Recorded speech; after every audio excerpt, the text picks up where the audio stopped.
I'm Linda Telfer, CEO of All Over Africa. We're a fair trade business and we work primarily with women and women's cooperatives throughout Africa.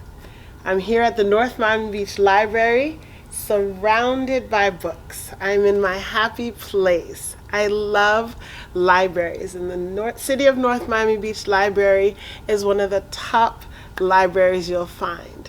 I love it here. And here today, I'm here to talk to you about fabric. Although my background is in special education, I'm a special education teacher, I fell in love with African fabric from the time that I was young.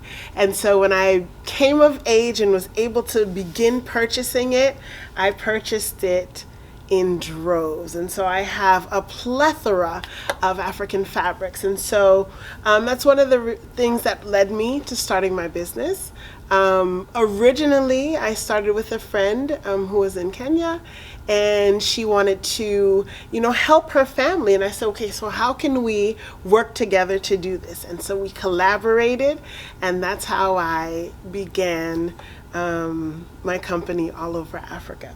So I'm going to tell you about some of this beautiful fabric that you see here. Sometimes when you think of African fabric, people think of Ankara fabric, which is very popular now. People think of Dutch wax. People think of, indigo. Some think of mud cloth. And all of that encompasses sort of African fabric. So different regions, different countries, different tribes will have fabrics that are near and dear to them, that they create, that they wear, and can pass down. Some fabrics are passed down from generation to generation.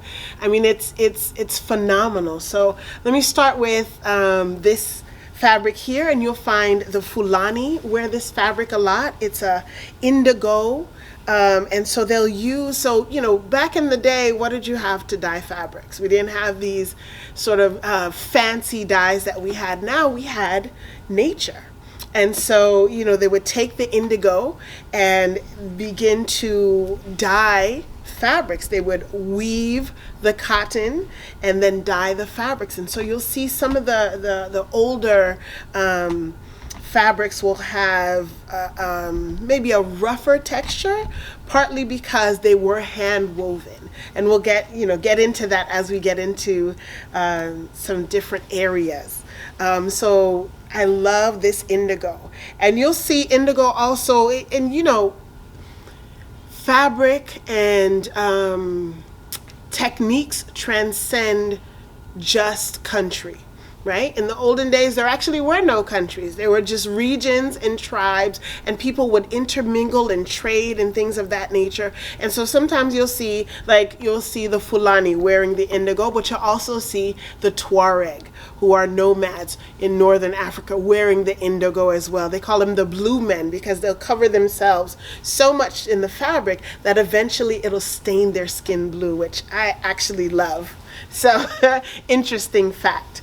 So you'll see this indigo fabric throughout Africa. So you'll have the indigo in sort of this box patch, and you'll also see it, and they'll come up with, there's a myriad of different patterns. There's a myriad of different ways that you can create it. So the last one was in sort of a checkerboard. This one's more in more with stripes. And so what they'll do is they'll take string and they will weave it into the fabric, and then they'll dye the fabric, dry the fabric, and that's how you get sort of this relief pattern that you see here. All right? So what differentiates one fabric from another? Again, different tribes, different regions, and now what we call different countries will have different fabrics that are sort of near and dear to them. And we'll come across some mud cloth right now. Again, using the natural, what they had on hand, the earth, to dye a lot of these fabrics. So you have the mud cloth. Okay, you have mud cloth from Mali. And again, mud cloth, so this is the indigo. And then you have more of what people will see as the traditional mud cloth. And so if you look really closely, you'll see that they're in strips.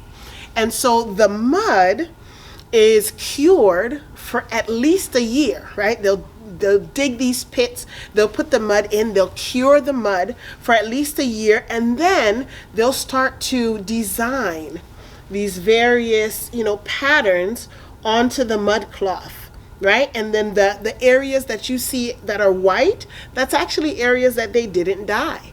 And so it's sort of a relief pattern that you'll see, and the cowrie shells in here, and it's a heavier fabric again because it was hand woven, and then they hand dyed it.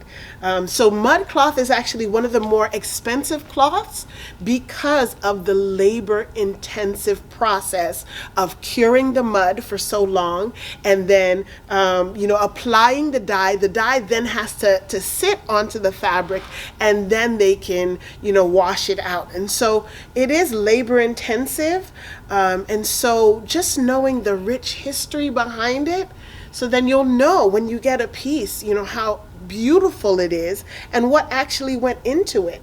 So again, if you see the ridges, you'll see that they're hand sewn, each of the strips together to make a complete, and I'll open it up a little more so you can see.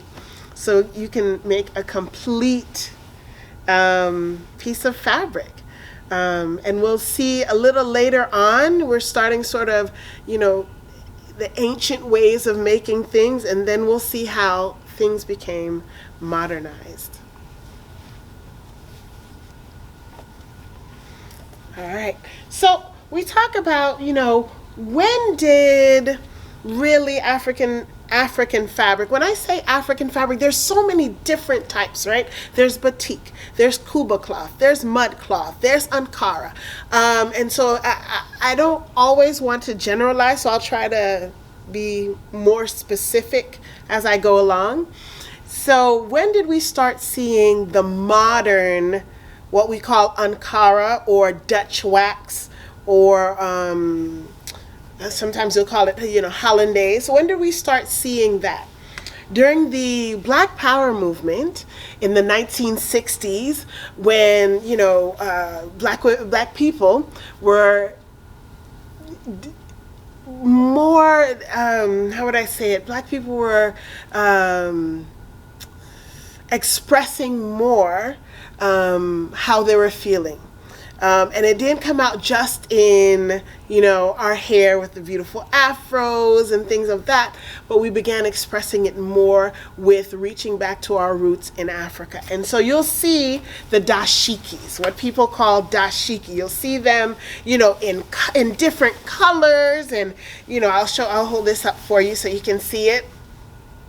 Right? You'll see it in blues and reds and blacks, and you'd see it all over the place. And, say it loud, I'm black and I'm proud. I love it. And actually this fabric is called Angelina. And so that's one of the first times you were starting to see in sort of mainstream Western culture African fabric. And so that's how it started to, I don't want to say creep its way into, but you had a lot of, during that time, there's the, Back to Africa movement.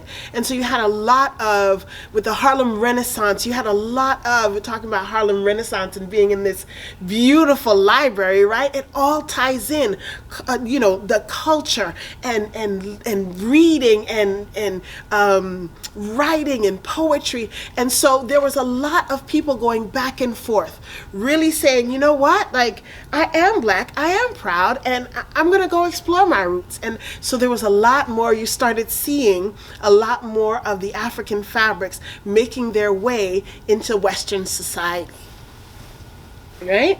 And so one of the things I want to talk about is the evolution of what we look at now as wax print, right? This is an example of the wax print, okay? And so originally, and there's a lot of kind of a convoluted history of, what constitutes wax prints.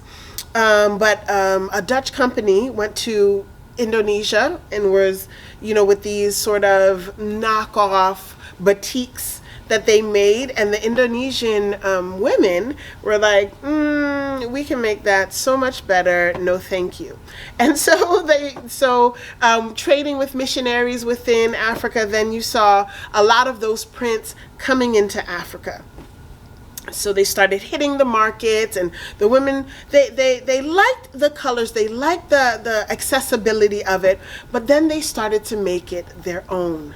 They created patterns, and they would draw out patterns and send them to be made, mass produced in Holland. And so then you started seeing some of the African prints that you're seeing now, some of the wax prints that you're seeing now, because the women in the markets were saying, we know what sells. We know the patterns that we want. And so then you started seeing patterns that depicted life, everyday life. You saw patterns with chickens on them, or you saw patterns with clocks on them, and they still do it now. You'll see patterns. I saw a fabric when President Obama became president, and so they had the Obama fabric, and now I'm seeing fabric with President Biden and Vice President Harris on it. And so the creativity of the women really pushed forth this fabric. And then you had the independence of a lot of the African nations in the early 60s. And a lot of the African nations said, you know what, we're going to build from within, and we don't want to trade with Europe, with the United States. So what you saw was one country, Togo, that decided, you know what, we're still going to trade with Europe. And so you started seeing an influx of the fabrics coming into Togo, and then they would disperse that throughout Africa. And so the women in the market became almost instant millionaires, right? And so they would drive around in these huge Benzes, and they started calling the women, the market women, Nana Benz. And so you'll hear that when you're talking about the history of the wax print, because the Nana Benz became just, the penultimate of what, women could, achieve. Women who were doing this trading all the time, and now millionaires and creating generational wealth for their families because Togo had, kept their borders open. And so now they especially were bringing out more and more patterns, and you were seeing, and they had their finger on the pulse of what people wanted. And so that's where you see a lot of these fabrics. And then they would have them in bulk, right? And the reason why they would have them in bulk, a lot of African nations are communal societies, right? Community societies. And so when you go to these events, weddings or funerals or naming ceremonies, then you would have what's called, in the Gambia, I used to live in the Gambia, so some of my words come from different countries only because that's where I picked it up, but they call it asobi, right? And so, I'm sorry, that's from Ghana, asobi. And so you would have the same fabric, and an entire family would have their specific fabric that they would wear, and they would each have a different outfit. Right? I mean, it's beautiful. My son's baby naming ceremony was in 2018, and so we had a white with blue and yellow fabric, and so everyone was wearing the white with blue and yellow. And then the women would splice in a solid yellow, and then the men spliced in blue. And so, I mean, the pictures are phenomenal of what it looked like. And so it's a bringing together of the family to have this asobi, or this same fabric, across, families. Let's continue looking at some more fabrics, right? But still continuing with the fabrics that they're making. This fabric I actually made in Ghana, the batiks. We talked about how the Indonesians were also making batik. So batik is made with a wax, and so you'll have a wax stamp, or you'll have a wax pen, a receptacle that'll hold the wax, keep it hot, and so then you'll draw a pattern. This one is stamped, but you can draw a pattern onto the fabric, and then you dye the fabric. And so where you've put the wax, it will not retain the dye. And then you take it and then you boil it.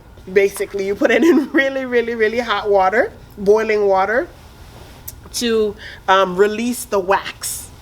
And then after you're done releasing the wax, and then you have this beautiful fabric. So wherever you've stamped or wherever you've drawn with the wax, that's where you get your pattern. And we can talk about a little bit about the symbols that are on this particular piece. I'm going to hold it up a bit so you can see the different symbols. Okay, those are called Adinkra symbols, and you'll find them in Ghana. And originally, and they still do, each symbol means something, has a meaning. Like Jinyame is the supremacy of God. And then you have the Ashanti stool for royalty.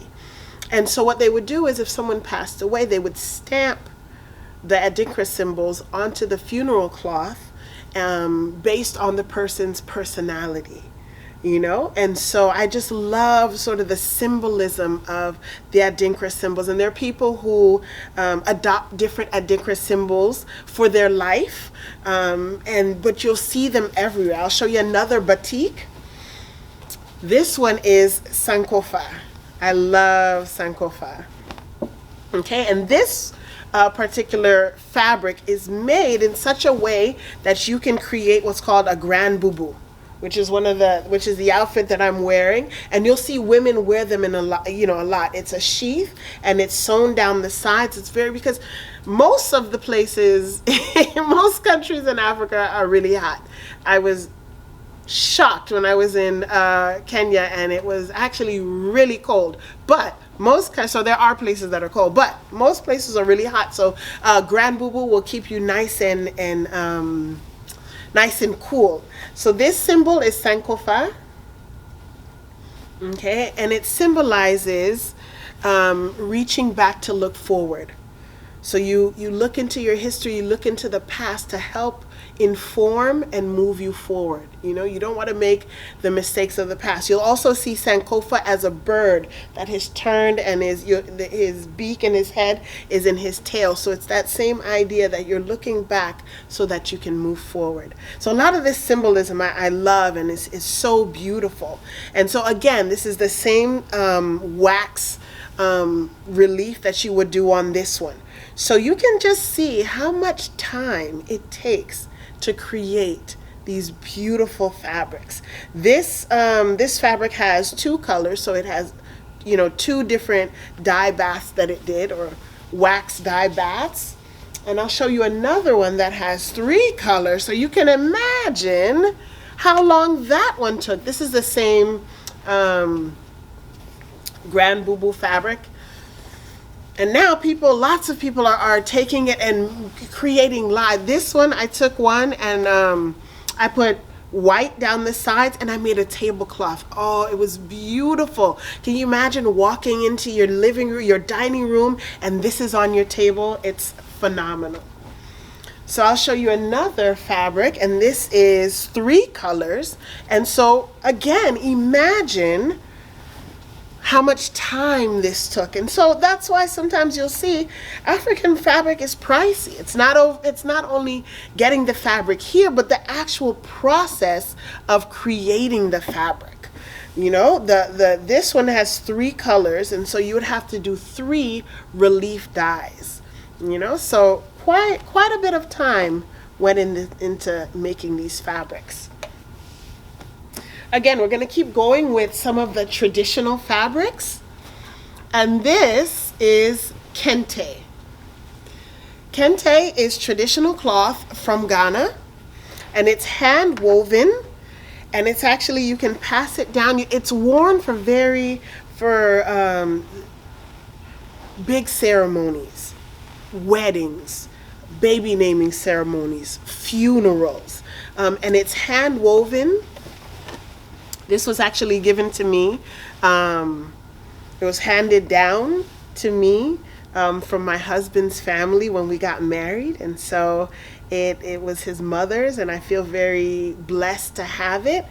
and I'm going to pass it down.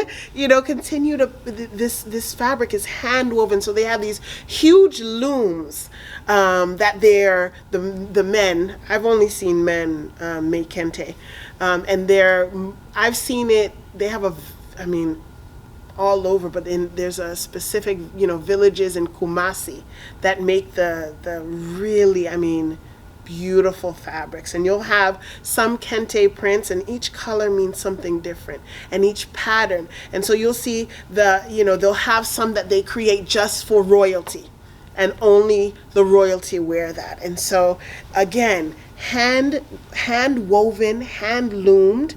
And so kente is pretty expensive, but beautiful, absolutely beautiful. And so sometimes what they'll do is they'll take the fabric, and the men will wrap themselves, and you'll see the men in that. Or if you have a queen mother, she will wrap herself. Often what you'll see now, talking about the evolution of fabrics, you'll see them create clothing with it. And this is called a batakari. Batakaris originally, only men wore batakaris, these short batakaris. And so they have, and again, these are, made for, very formal, right? Now we think of, oftentimes in the West, we think of suit and tie or bow tie, and that's formal. But you put this on, and you're looking smart, very, very dapper in the batakari. Okay, again, the fabric is hand woven in strips, and then it's sewn together into one long fabric, and then it's cut into various outfits. So this batakari, again, this was actually part of the one of our wedding outfits. Our wedding was 4 days long. I got married in Ghana, and it was 4 days long. And so this was one of the during the traditional ceremony. We had the kente that we wrapped, and then we had the patakaris afterward. So I have one, my husband has one, and then we had one made for my son. And so again, that idea of community, right? And so I have one, my husband has one, and our son has one. So that coming together. Again, because the kente, people will buy them, and they are quite expensive. And again, that's one of the reasons why you hand them down. And then what you start seeing is the fabric. People will tell you, oh, this is not really kente, because kente is the hand woven. So what you'll start seeing is they'll make it into a fabric print. This one is super vibrant and I love it. They'll make it into a fabric print. And so you'll have the excitement of a kente, the excitement of having the colors that represent what you'd like, but then it's a little bit more affordable, and you can make more things with it because it's in a fabric print.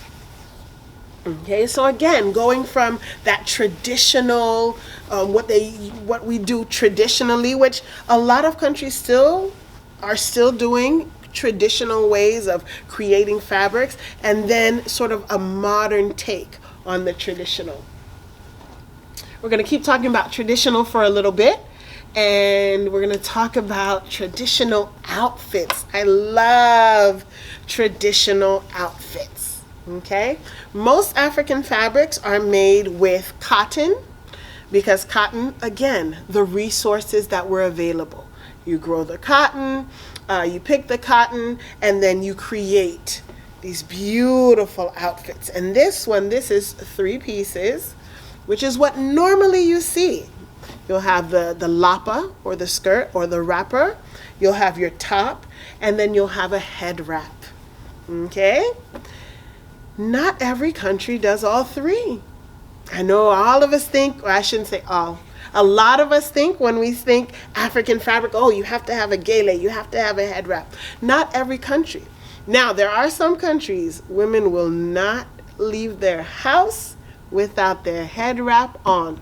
Okay, if you go to a seamstress or a tailor and you get an outfit made and there's not enough fabric to have a gele, a head wrap, the tailor will cut off some of the fabric from the top of your wrap. They'll put a plain fabric, because that will be covered by your top, and they'll make you a head wrap. Okay, so there are some countries, there are some places that you don't even have to tell the seamstress you want a head wrap. It comes with your, it's always a 3-piece. But there are, some countries that it's the top and the bottom and we go. Okay, some of the traditional, I love this. I don't know if you can look real close, but you'll see some ruching, and that's created with just sewing tiny little lines. So again, using the resources they have, right? Sometimes you don't have the elastic, but you want sort of that look, and so they create it with these traditional methods. Okay, so you'll see the 3-piece. I'll show you another 3-piece outfit, and this one has some bling, right? Especially like Senegalese women. Woo! Love to dress up, look fancy. And Senegalese women, those are some of the women that you will not find without head wraps. Everywhere, and I love it. I used to live in the Gambia, and it was, I loved, we used to go over to Senegal, and I would just sit and watch. It was like a fashion show, right? It was like, Africa Fashion Week. Every time I sat down, just watching the women, beautiful, beautiful, beautiful fabrics, right? Beautiful.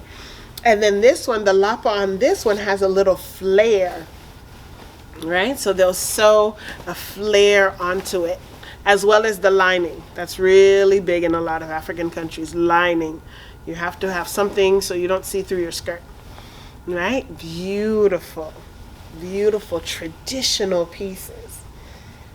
I love it. I love it. We're going to stay in West Africa for a little bit more. Let me talk a little bit more about some of the fabrics that we're seeing. Okay. So there was a cleric in Senegal, and he, just very close to nature, very, very, what we consider green, right? He would just wear his clothes and wear his clothes and wear his clothes. And then eventually the clothes would tear. And so he would just sew on a little patch of another fabric onto it and continue wearing his clothes and continue. And then another area tore, and he would just wear, cover it with another patch. And eventually you have what's called baifal. Okay, for the men it's baifal, for the women yaifal. Or patchwork is what we here in the West will see. And these, beautiful, right? You have all these sort of tiny, this is very uniform in general. Baifal is not uniform. It's just, it's these pieces that you have and you sew them together. Okay, and then now you have a beautiful, patchwork piece. Okay, and so again, this is the traditional, right? Patch it together, and then you start seeing what people do with it. Modernize, right? We're constantly, things change and evolve, right? And that's just the nature of, I think, people and what they do. And so modernization, you kind of modernize. So now, people will make whole outfits out of baifal and, patchwork pants or shorts or tops. And so kind of a modern take on what started traditionally, and now there's a modern take on it. Okay. I also lived in East Africa, and so I loved some of the continuity that I saw between East Africa and West Africa.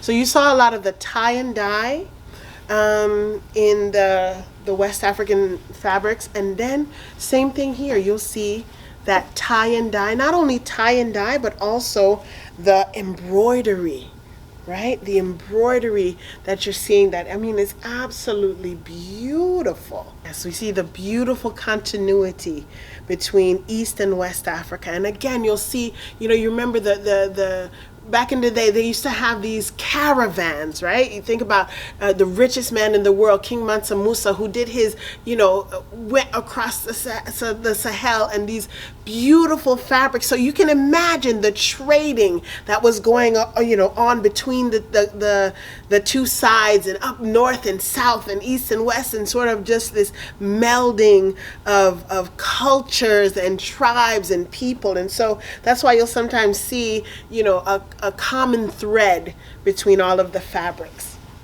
Still talking about East Africa, and so you'll find what they call kangas or lesos, and so you'll find them in pairs. They always sell them in pairs.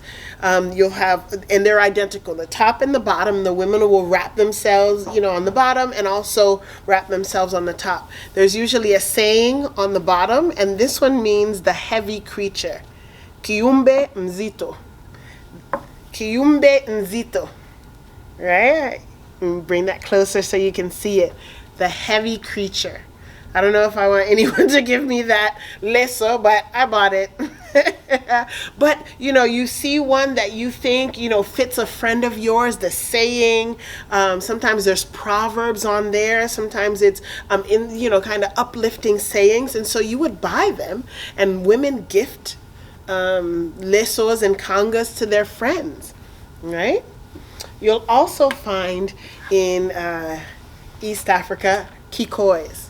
I saw them. I used to live in Kenya and Mombasa, and I would see the men, they would wear them as wraps, right? As, don't call them skirts. They are not skirts. They would wear them as wraps, and I would see them dress them up. I mean, like beautiful, white embroidered tops with, the wrap with the, leather sandals. Oh, I love it. I love it. I love it. I have an inordinate amount of kikois. Whenever I felt down, I would just go and buy a new kikoi in a new beautiful color. And I mean, they come in a myriad of colors, right? I mean, you'll have, this one is more, my everyday sort of dark one, but I have that are like fire engine red or turquoise, or, I mean, there's, the sky's the limit in terms of, and they also have some that they print, sometimes they'll have animal prints on them, things of that nature. And so I love the kikois. So I know you're wondering which fabric is my favorite fabric. I've talked about, and I talk so, energetically about all of this African fabric, because all of it is so, talk about wonderful and rich in culture, rich in meaning, rich in symbolism, and I love the cotton feel of the fabric. So what is my favorite fabric? I'm glad you asked. My favorite fabric is bazin. Ooh!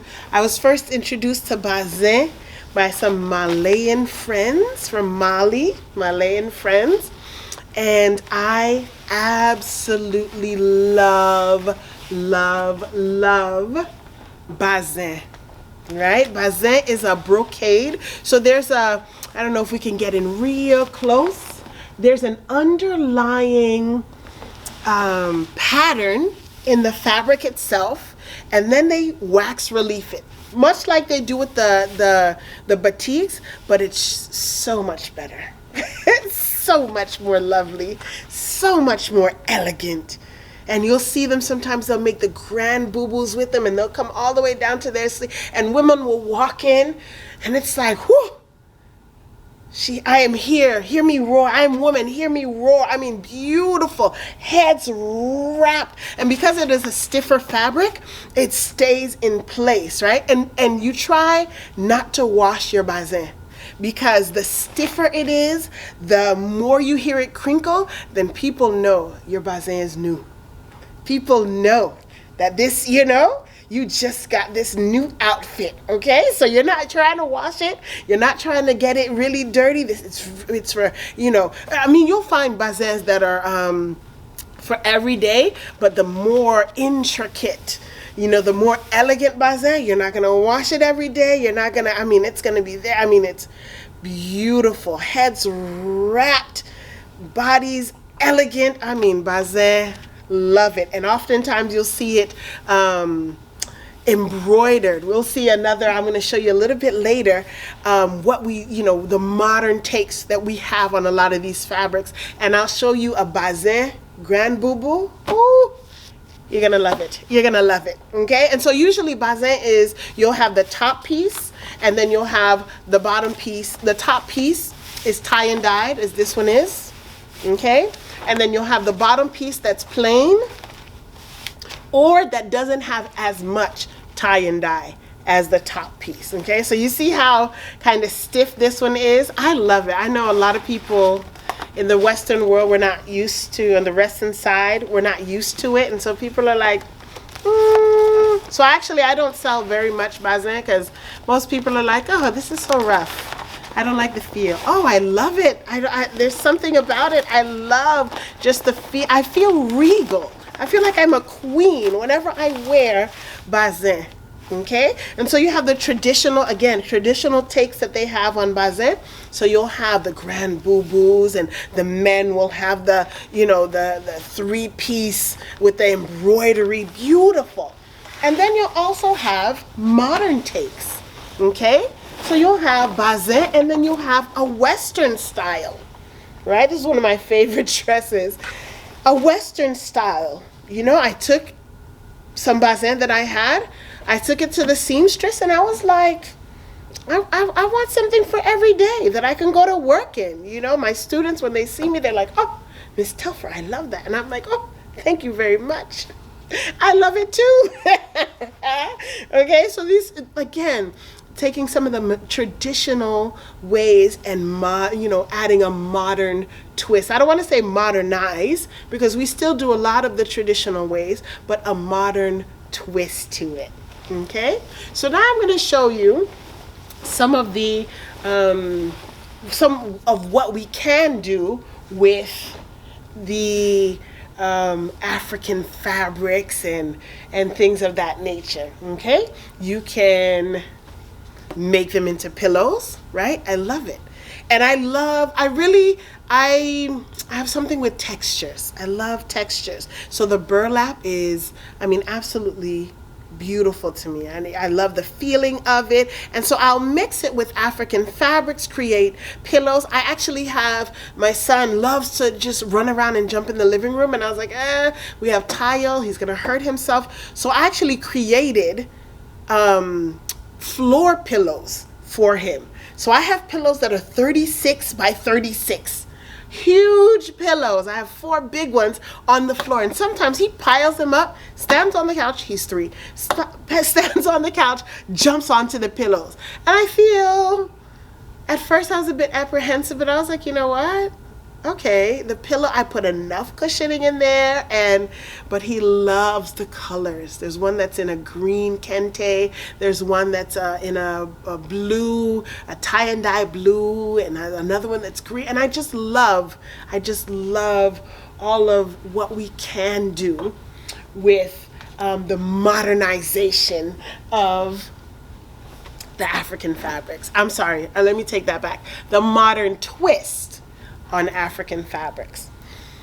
Other things that we can do, and one of the things that I've really gotten heavily into, is creating quilts. Okay, I created this quilt, this wall hanging quilt for my mother, for Mother's Day, because she's so awesome. My mother is Julian Lubin, and mwah, I love her so much. So I hope you can see all of that. This is what you call applique. So I took some African fabrics and I appliqued the fruits of the spirit onto them. So I said that you are love, patience, joy, peace, kindness, goodness, self-control, faithfulness. You know, I added this sun because she's so beautiful. And then I did a patchwork on the back, right? I love it. I love these modern twists that we can put onto our work.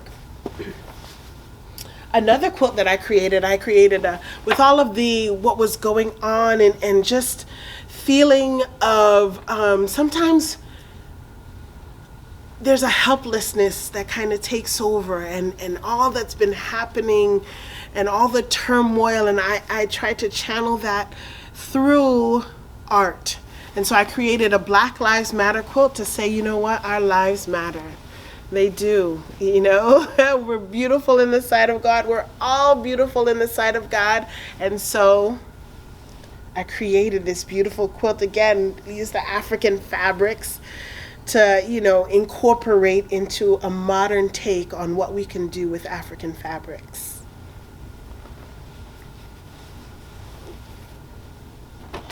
This is a beautiful, we're talking about those batiks, right?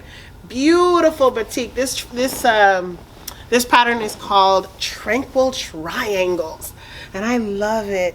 I just want to just lay under it. Can you imagine living in this beautiful library, just grabbing one of the books, covering up in this beautiful quilt, and just reading all day, all night? Oh, can you imagine? Can you imagine? You guys need to get down to this library and partake of all of these books. I mean, I love learning. I love books, and just this atmosphere is beautiful. Beautiful. When was the last time you were in the library? If you haven't been, go. I know we're social distancing. They have the tables spread out. They have a thermometer in the front. Everything is, you know, according to CDC regulations. Come. Grab some books. Even if you grab them, go back home.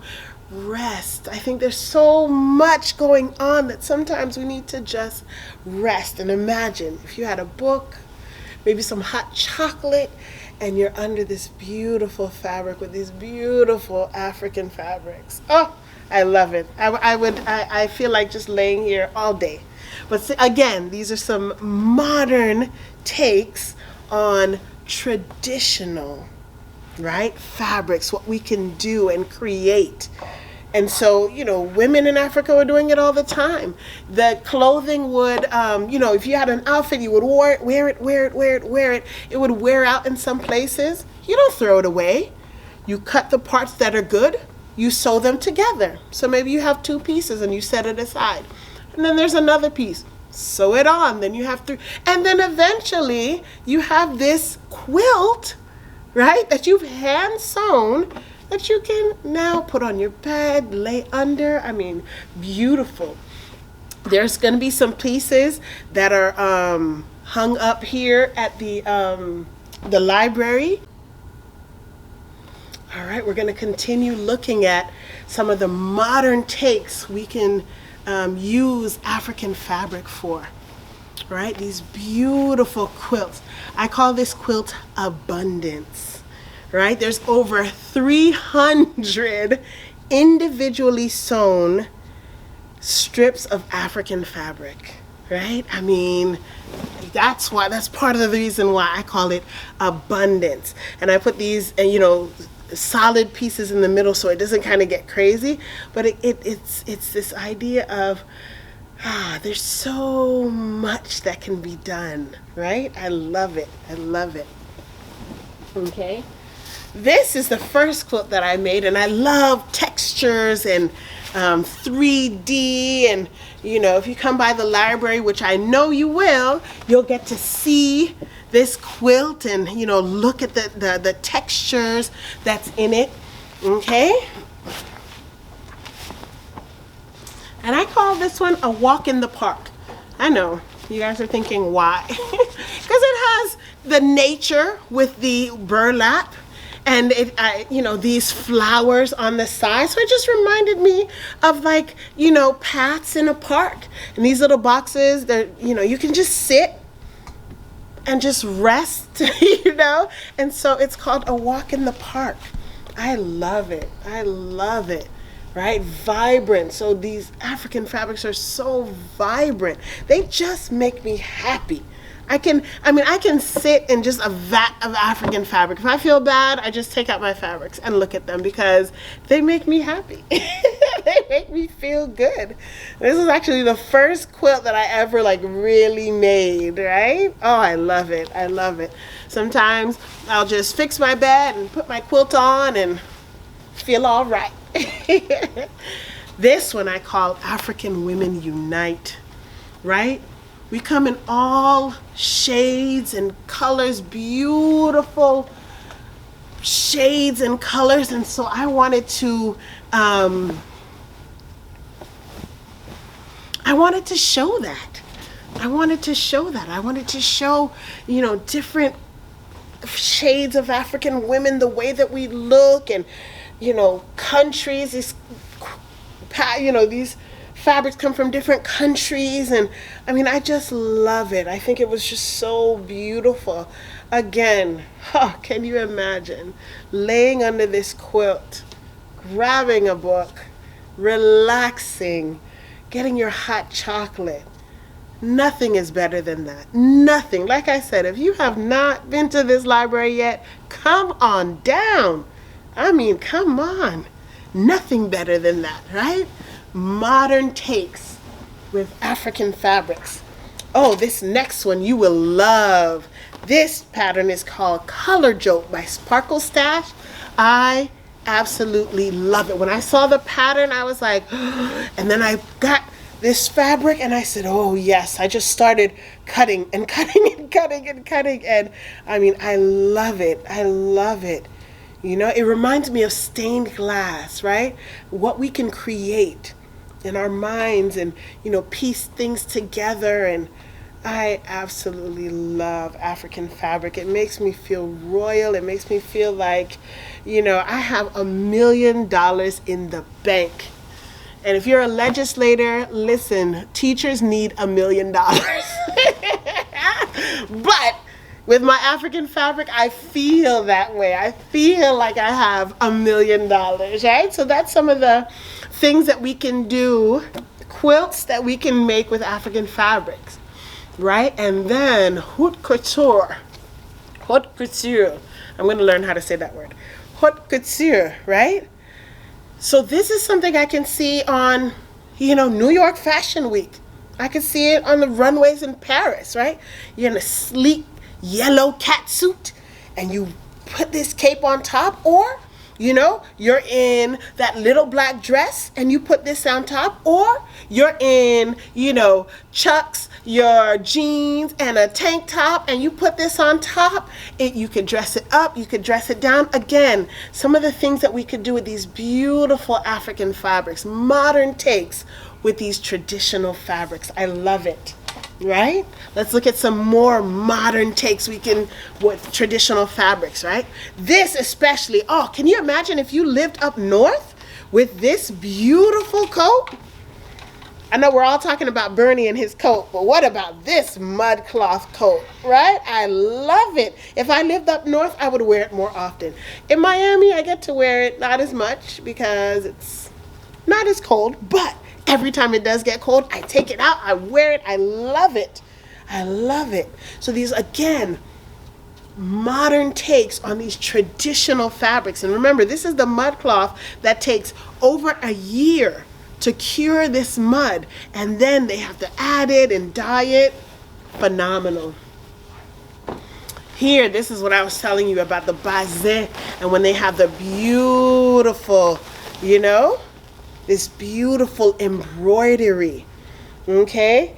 And these things, you can pass them down and pass them down. And, you know, women really take pride in what they look like, right? We want to feel beautiful, look beautiful, right? You'll have lots of these big ceremonies, and so you'll save up.